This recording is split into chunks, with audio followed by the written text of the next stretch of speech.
week's top stories on RT International. Donald Trump's first press conference as president-elect sees him clash gloves off with the media. BuzzFeed, which is a failing pile of garbage. Can you give us a question? Don't be. Can you give us a question? I'm not going to give you a question. Can you state categorically? You are fake news. Social media erupts with conspiracy theories after a U.S. TV network suddenly starts transmitting RT for an entire 10 minutes. And as Obama's presidency comes to an end, we look at how some of his promises have played out over 8 years at the White House. Plus, an RT Arabic crew manages to gain access to a coastal village in war-torn Yemen and documents the starvation setting in as the humanitarian situation there deteriorates.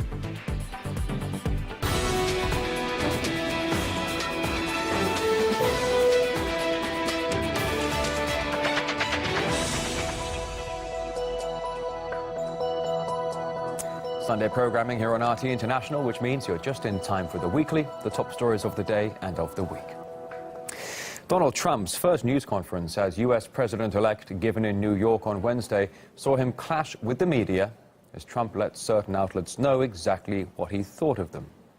I think it's a disgrace that information that was false and fake and never happened got released to the public. As far as BuzzFeed, which is a failing pile of garbage, writing it, I think they're going to suffer the consequences. They already are. Your organization is terrible. Let's go. Ask a question, sir. Go ahead. Sir, quiet. Quiet. Mr. President-elect. Go ahead. She's asking a question. Don't be rude. President-elect, can you give us a question? Don't be rude. Can you give us a question? Don't be rude. No, I'm not going to give you a question. I'm not going to give you a question. Can you state categorically? You are fake news.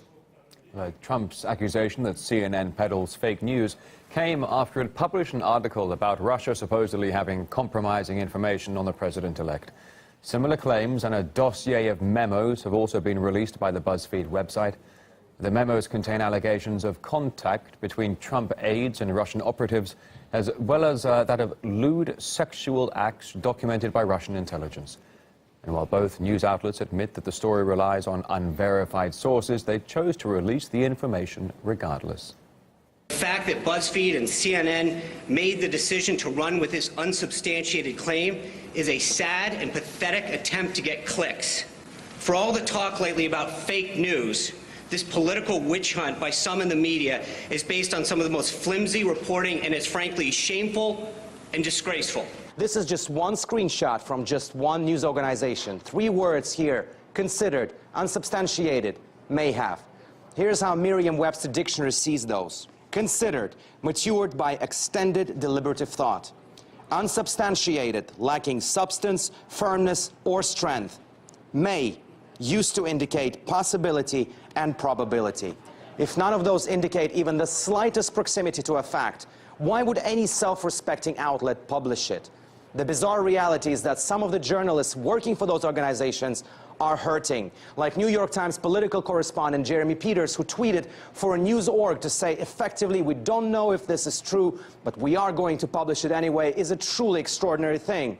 As for the original culprits, they are defending this kind of reporting and even go after their colleagues at BuzzFeed, saying Trump's team is using the blog's reporting to deflect from their own. Speaking of BuzzFeed, their editor last night also justified the decision to publish that dossier, saying while he acknowledged there are reasons to doubt the content, its publication reflects how he saw the job of journalists in 2017. Journalism as a craft definitely includes asking uncomfortable questions to those in power, smearing them with something totally devoid of any fact or substance, and then say, "You're attacking us," does not. You can watch the full extended version of Alexei Yarashevsky's report on RT America's YouTube channel. Well, CNN did issue a statement saying it had, unlike BuzzFeed, carefully sourced its article on Donald Trump, adding that, quote, "We are fully confident in our reporting." But that wasn't enough for Trump's top aide, who during an appearance on CNN also accused the outlet of pumping fake news. You've got this raw information, this complete ridiculous fake news. Actually, it's just fake. It's not actually even been news. backed up by not only multiple sources, but other news agencies, New York Times, okay, well, Washington. I'm surprised you So just go want to ahead. argue with me. It has not been backed up by credible news sources. You're linking to the BuzzFeed report. You We're guys not linking to the BuzzFeed updated, report. It's mentioned in here. I'm looking at the updated CNN report. I read it right before we came on air.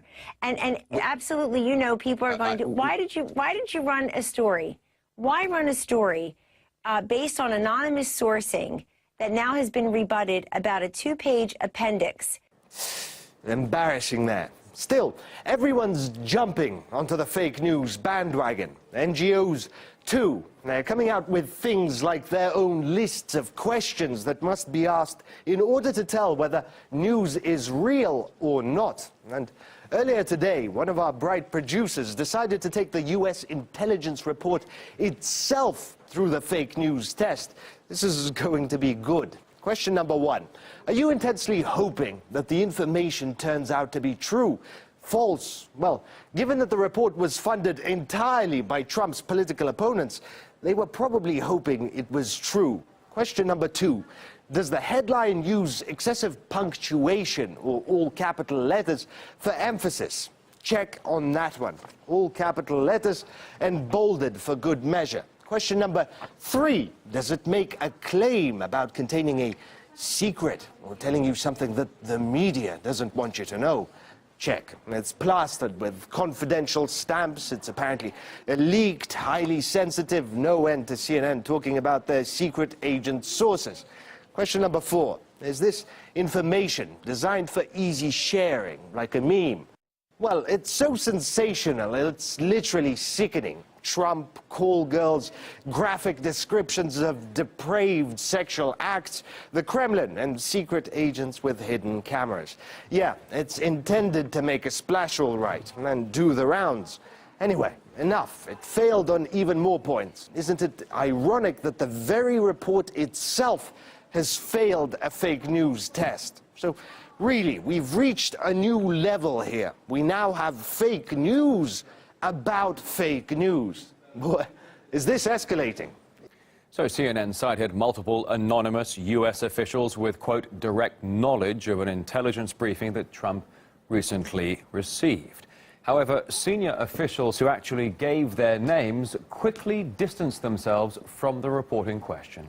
Like, for example, the U.S. Director of National Intelligence.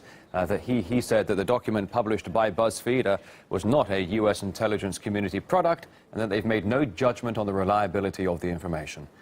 A panel of guests joined my colleague Yunan O'Neill to discuss the significance of releasing unconfirmed reports. I'm a lawyer by profession. I love language. The explosive, but unverified. The damaging, but completely specious. You can't do that.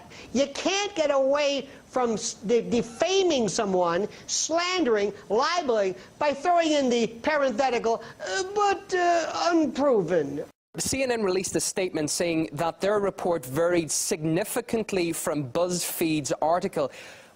What does that tell you when a news outlet really has to throw in a disclaimer? That means that they were able to put their own spin on it rather than give us the raw intelligence, which is what BuzzFeed did. BuzzFeed did us all a very great favor in printing the entire dossier. Looking at the entire article, the entire dossier, we can see how absolutely absurd it was. I love the word dossier.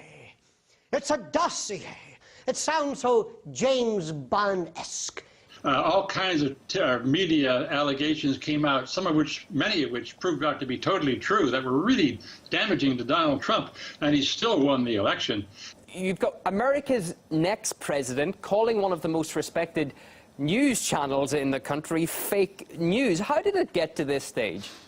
One of the most respected? What are you talking about? What, you can't be talking about CNN. There's no critical thinking. There's no issue analysis.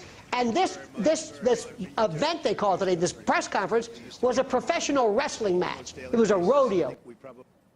The incoming White House press secretary, Sean Spicer, appears to be getting down to business early, taking to social media to point out more incorrect stories being spread about Donald Trump. And it looks like he will certainly have his job cut out for him. Well, one of the most outlandish claims found in the now infamous BuzzFeed memos concerns what allegedly happened during a visit to a five-star Moscow hotel by Donald Trump. RT's In the Now decided to have some fun with the claims.